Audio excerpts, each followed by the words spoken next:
G'day, welcome to Board Game Back. It's brought to you by Liberty Guild Gaming. Today we are doing a unboxing of Clash of Rage by a French company that I cannot pronounce, nor do I wish to butcher. However, this game does go for approximately 90 minutes. Plays 1 to 4 players, so it does have a solo mode, and ages 14 and up. So over here we've got our rulebook here. You got your different sort of clans and clans. And you set up the board accordingly with your setup, depending on your player count.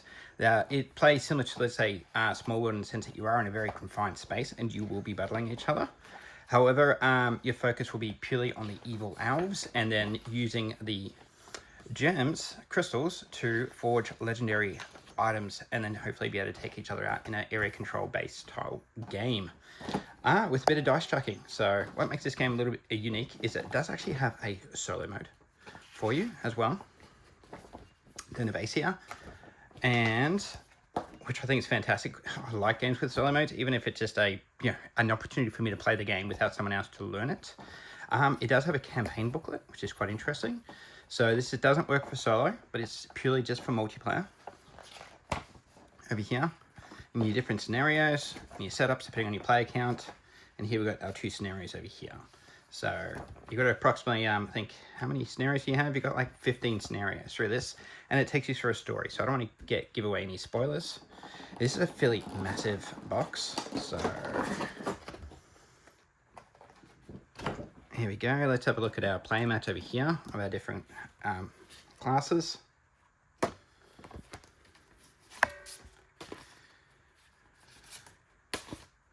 And obviously I'm showing you the French side over here. There will be an English version side, I'd imagine, on this side. So we've got our Elves of Emerald, Bohog Tribe, Army of the Tomb. They also play relatively differently too, and Clan of Godfire, and Baron of Steenfield. So they all play relatively differently. Some are rather weak in strength, but have a lot of movement. Others have a lot of strength, but very little movement, so they're relatively slow. So they all play just a little bit differently than each other. Here are some dice for us. So there we go. Dice. It has a fairly similar dice, like dice mechanics similar to Risk.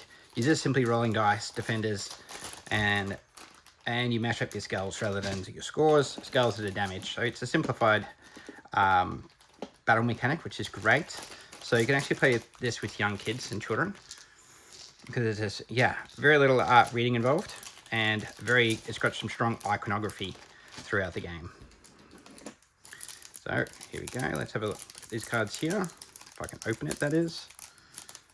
I'm sure there's a way to open. There we go. From the side by the looks of it. Here we go.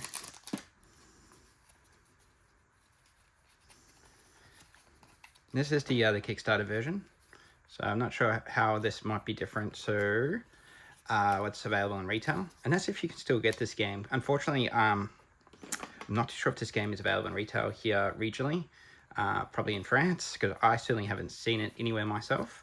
I just happened to be able to score it on Marketplace, and I saw it and I heard it was like Small World and a bit of Risk, and combination, a bit of a hybrid between the two, and an opportunity to play with like my 6 or 7-year-old.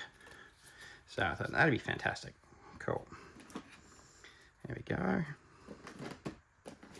These are your legendary forge deck for when you forge your crystals when you defeat an elf. Quite a few of these cards here. And they also have a really fancy foil to it for a legendary. So quite a number of cards. Not too sure how these will come out in the it makes it very hard for you guys to really appreciate what we're kind of looking for here in terms of the legendary weapons. This is quite impressive. I believe this Kickstarter was back in, I think, 2016 or 2017. So considering the standard of quality of the dice, the cards, they were certainly ahead of their time. I'm not too sure if the French company's still around or if it's still producing games, publishing games. So I think after this video, I'm kind of inspired now to jump on Kickstarter and have a look myself and see if they're bringing out any other games. Still ranks quite highly on Board Game Geek. I mean, it's just in the thousands. But considering this very little chatter about this online on YouTube. That it's doing relatively well on Board Game Geek. So there we go here. Put these two back here as we move along. There we go.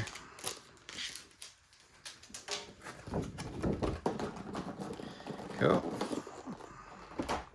Now we're moving into the miniature territory. So let's have a look, shall we? Even the miniatures here. I'm not sure if you can see it. I mean, that's quite impressive. There we go. Let's see if I can find a different one over here. Oops, sorry. Knocking the camera here.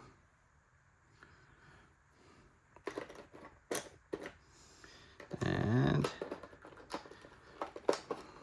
all the clans, all the people are different too. Like, they're simply not in a different color.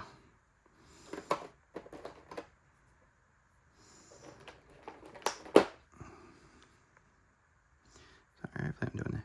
See, very beautiful miniatures. Really, really nice miniatures these are. I'm genuinely impressed with what I'm looking at. And they're heavy too, comparatively.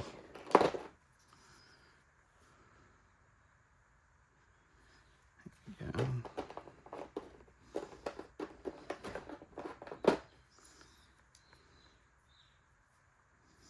So I'm hoping it plays just as well it reads.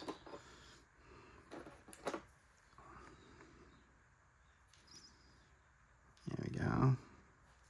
I think I got one more. I don't think I've shown you these ones yet, so let's go. Oops, sorry. Knocking the camera here. There we go. Excellent. So, and we've got some plastic bags over here. More dice. Nice little baggie here. We got some equipment cards over here and weapon cards.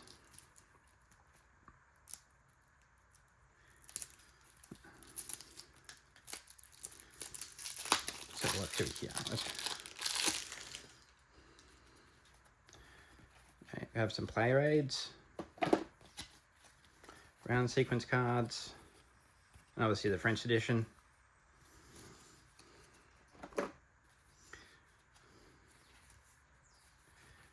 So there we go. You're going to probably see a bit of a double up in some of the cards here, because obviously we've got some French cards over here. So here's some equipment cards.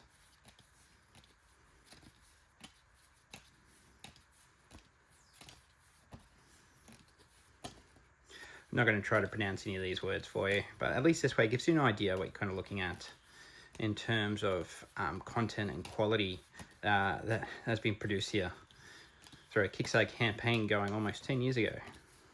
Even the card stock is quite nice. There we go. Excellent. That's these cards here.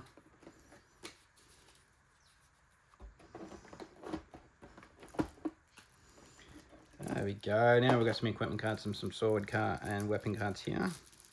So I do apologise if you happen to see some double ups. I'm trying to go through these fairly quickly. The cards, so you get to see what is available in each of these.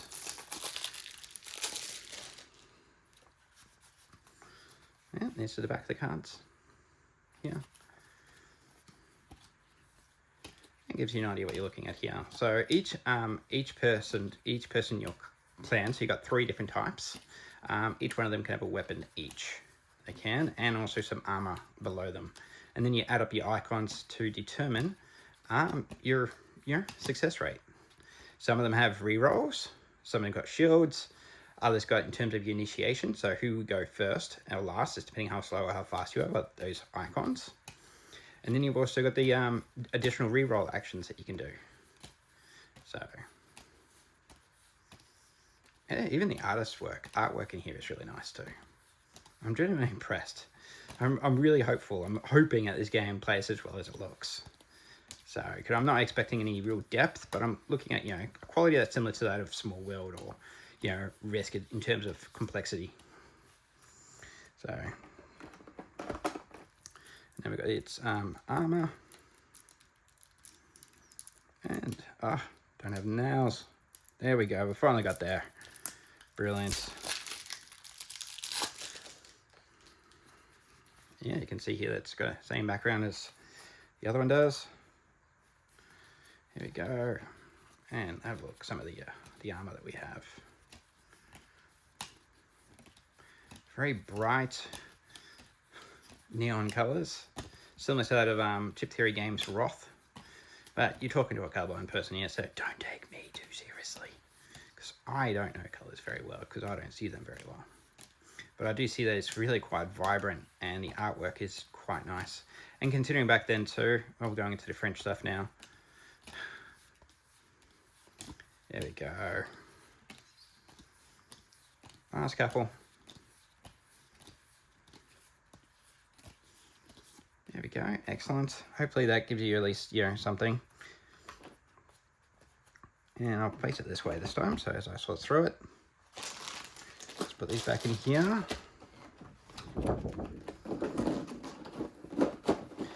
Clearly it's not, I haven't quite tested on my Calyx yet. Looks like it will struggle. Here's some French editions of the rules in the campaign booklet. Oh wow, this is quite a big game. Let's see if I can get these out. There's quite a few of them. Oh. There we go. Cheated. Let's have a look, see what we've got here. Oh. Got some over here, some punch boards. There's the Elven territory.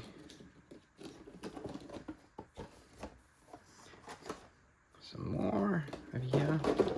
Yeah, they're all falling out now. At least one of these punch boards, they come out fairly straightforwardly. So, but yeah, this is actually quite a big game, obviously. So, we'll take a bit of space on the table. And so, hopefully you've enjoyed this and had an idea what to expect if you see Clash of Rage in your stores. I think the retail version might have these characters here as tokens, as more of an affordable option. There we go. I like how the back of the rule book, you know, has the quick reference rules here. There we go. And that has been Clash of Rage. Thank you very much for watching. This has been Board Game Backers, brought to you by Liberty Guild Gaming.